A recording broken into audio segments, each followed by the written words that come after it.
이 시간 하나님께서 우리에게 주신 말씀은요, 사도행전 1장 21절에서요 26절까지의 말씀입니다. 사도행전 1장 21절에서요 26절까지의 말씀입니다. 제가 가지고 있는 성경책은 신약성경 187쪽입니다. 사도행전 1장 21절에서 26절까지의 말씀입니다.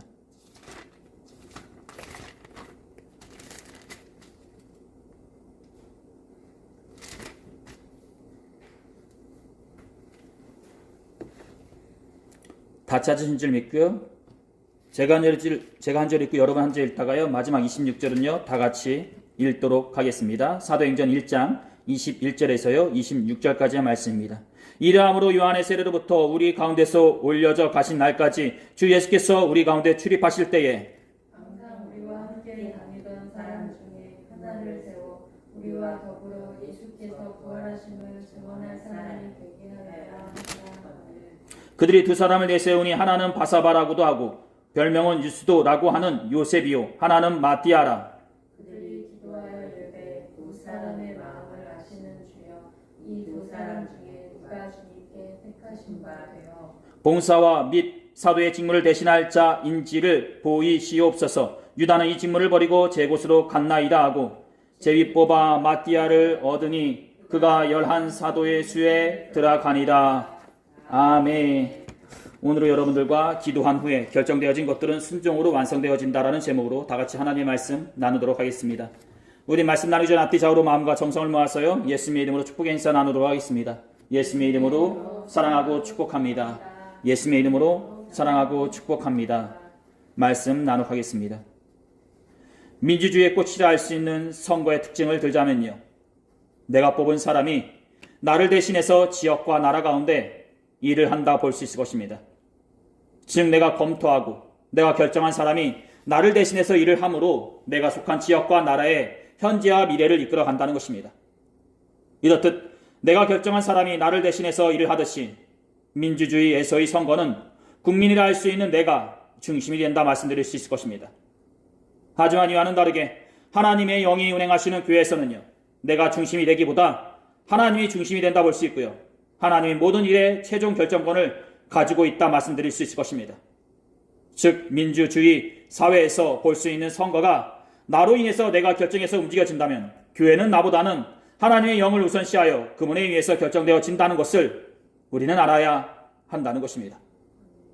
즉 이 말은 어느 편이 좋고 어느 편이 나쁘다는 것이 아니라 그만큼 교회라는 것은 나보다는 하나님이 우선시 되어야 한다는 것이요, 하나님의 그 결정과 인도하심 가운데 우리는 인정하고 순종하는 자로서 있어야 한다는 것입니다. 그렇습니다. 이렇듯 교회가 하나님의 영이 운행하시는 곳이고 하나님이 최종 결정권을 가지고 있듯이 오늘 우리에게 주어진 본문의 말씀을 보게 되면요, 민주주의 사회에서 흔하게 볼 수 있는 선거의 모습을 보게 된다 볼 수 있을 것입니다. 그리고 이 모습을 통해 우리는 믿는 자로서 사람을 세울 때에 어떻게 해야 하고요, 또한 세워지고 나서 어떤 자세를 가져야 하는지를 보게 된다 볼 수 있을 것입니다. 그렇습니다. 본문에서도 알 수 있듯이 원시교회 공동체는요, 성령을 구하며 간절히 기도하는 가운데 숙여 있을 때에 12 제자의 부재를 깨닫게 되고요, 이에 배신하고 떠난 유다를 대신하여 새로운 사도를 세운다라는 것입니다. 그렇습니다. 이스라엘의 초석이라 할 수 있는 야곱의 12 아들이 있었고요, 그 아들들로서 시작하여 12지파가 세워졌고요, 그 12지파는 완전한 이스라엘을 말해주는 것이었습니다.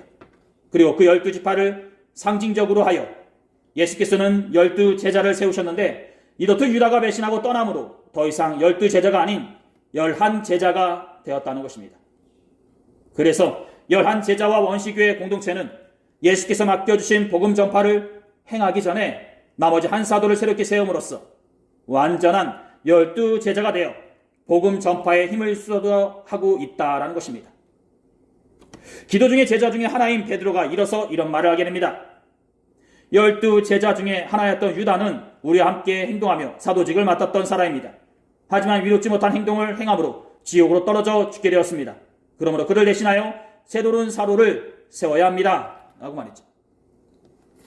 그리고 그는 새로운 사도의 자격으로 두 가지를 얘기하게 되는데요, 하나는 예수님의 요한의 세례로부터 승천하시기 전까지의 모든 것을 지켜본 사람이어야 하고요, 하나는 11 제자들과 함께 예수님의 부활하심을 증언하여야 할 사람이라는 것입니다. 바로 본문 21절부터 22절까지 기록된 말씀이라 볼 수 있을 것입니다. 이러함으로 요한의 세례로부터 우리 가운데서 올려져 가신 날까지 주 예수께서 우리 가운데 출입하실 때에 항상 우리와 함께 다니던 사람 중에 하나를 세워 우리와 더불어 예수께서 부활하심을 증언할 사람이 되게 하여야 하리라 하거늘. 바로 본문 21절부터 22절에 기록된 말씀입니다. 그렇습니다. 베드로는 유다를 대신할 사람으로 자신처럼 예수님의 삶과 사역 그리고 부활하심을 다 아는 사람이고 또한 이를 증언할 사람으로서 사도의 자격을 정하였던 것입니다. 그리고 그 사도의 자격에 맞는 사람으로 2명의 사람이 소개되어지게 된다는 것입니다.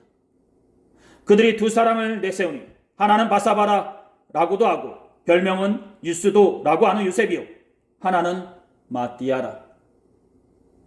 바사바라 하면 안식이라를 혹은 사바의 아들로서 아람어로 된 이름이라 말씀드릴 수 있을 것입니다. 그가 만약 안식일의 아들로서 해석되어지게 된다면 안식일에 태어났기에 붙여진 이름이라 볼 수 있고요. 그가 만약 사바의 아들로서 해석되어지게 된다면 사바가 늙은 사람을 뜻하는 단어이기에 그의 아버지가 노년에 얻은 아들로서 붙였다 볼 수 있을 것입니다.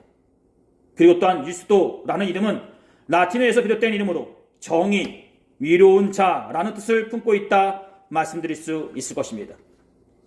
그리고 요셉이라는 이름은요 히브리식 이름으로 당시의 필요에 따라 히브리식 이름에 헬라식 이름이나 라틴식 이름을 더하는 경우가 많았는데요. 요셉 또한 당시의 상황을 반영이라도 하듯 이렇듯 많은 이름으로 불려진다 볼 수 있을 것입니다. 그리고 또한 교회 사가인 유세비우스에 의하면요 그에 대해서 얘기하기를 요셉은 불신자의 도전을 받았을 때 예수님의 이름으로 뱀의 독을 마셨다고 하는데 이에 죽지 않았다고 합니다. 즉 이 말은 그만큼 요셉 또한 그 누구 못지않은 믿음의 사람이었다는 것이요 이렇듯 사도의 후보로 청거될 만큼 훌륭한 사람이었다는 것입니다. 그리고는요 또 한 사람이 소개되어지게 되는데요. 그는 마띠아라 불리우는 사람이라 말씀드릴 수 있을 것입니다. 마띠아는 하나님의 선물이라는 의미로 히브리식 이름으로 역사학자인 니세포르스에 의하면 그는 훗날 에티오피아에서 전도 활동을 하다가 순교를 하였다고 합니다. 즉 11 제자들처럼 그 또한 복음을 전하다가 담대히 순교의 자리에서 생을 마감하였던 것입니다. 즉 이 말은 그 또한 11 제자들만큼 믿음의 사람이었다는 것이요 복음을 전하는데 전혀 부족하거나 모자르지 않는 사람이었다는 것입니다. 그렇습니다. 바사바라 불리우는 요셉이나 마띠아라 불리우는 사람이나 누가 부족하거나 누가 흠이 있는 것이 아니라 둘 다 똑같이 충분히 사도될 자격이 있는 사람들이었고요. 배신하고 떠난 유다와는 비교를 안 될 만큼 믿음의 사람들이었던 것입니다. 우리가 무언가를 선택하고 결정할 때요. 상황과 환경에 맞게 장점이 많은 것을 심도 있게 생각하여 결정할 때가 있는데 본문에서의 바사바나 마띠아나 누가 부족하거나 모자름이 없는 둘 다 똑같이 장점이 많고 능력이 많은 사람들이었던 것입니다. 즉 그만큼 누가 됐든 부족하지 않았다는 것이요 누가 됐든 충분하였다는 것입니다.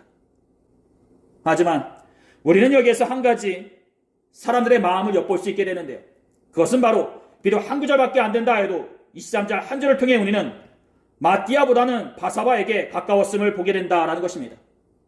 즉 몇 명의 사람들이 바사바를 지지하였을지는 알 수 없지만 23절에서 소개되어지는 바사바와 마띠아의 모습을 보게 되면 마띠아보다는 바사바가 더 유력한 사람으로서 소개되어진다는 것입니다.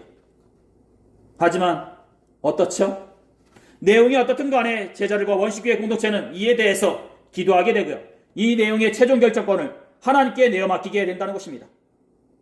그들이 기도하여 이들의 무사람의 마음을 아시는지요. 이 2 사람 중에 누가 주님께 택하신 바 되어 봉사와 및 사도의 직무를 대신할 자인지를 보이시옵소서. 유다는 이 직무를 버리고 제 곳으로 갔나이다 하고 바로 본문 24절부터 25절에 기록된 말씀입니다. 그렇습니다. 그들은 새로운 사도될 사람을 뽑기 전에 마음을 모아서 기도했다는 것이요.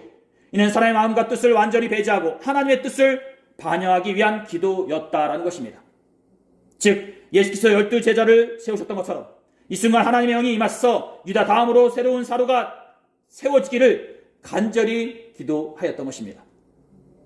그렇습니다. 사랑하는 여러분,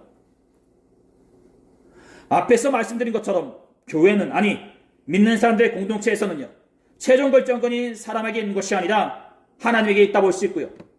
그 하나님께서 사람을 세우시고 그 하나님께서 공동체를 이끌어 가신다 볼 수 있을 것입니다. 즉 아무리 사람들이 있고 그 사람들이 검토를 하고 소개를 한다 해도 최종 결정은 하나님께서 하신다는 것입니다. 그러기에 이를 인정하는 마음으로 제자들과 사람들은 기도를 하였던 것이요, 그 기도를 통해 앞으로 이를 내어 맡겼던 것입니다.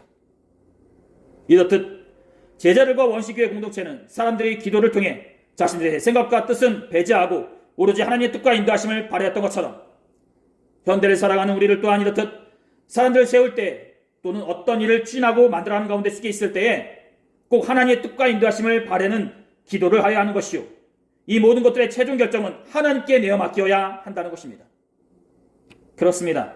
이렇듯 기도를 마친 후에 제비뽑기를 하게 되고요, 이 제비뽑기로 선출된 자는 마띠아가 되어지게 된다는 것입니다. 즉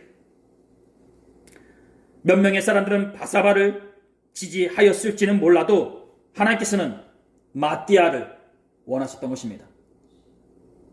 그리고 이어지는 내용을 보시면 아시겠지만요, 성령 강림 이후에는 더 이상 제비뽑기는 하지 않게 되고요, 기도로서 하나님의 인도하심을 구하게 된다는 것입니다. 즉 성령 강림 전에 제자들과 원시교회 공동체에서는 제비뽑기를 통해 하나님의 뜻과 인도하심을 구하였던 것입니다. 그렇습니다.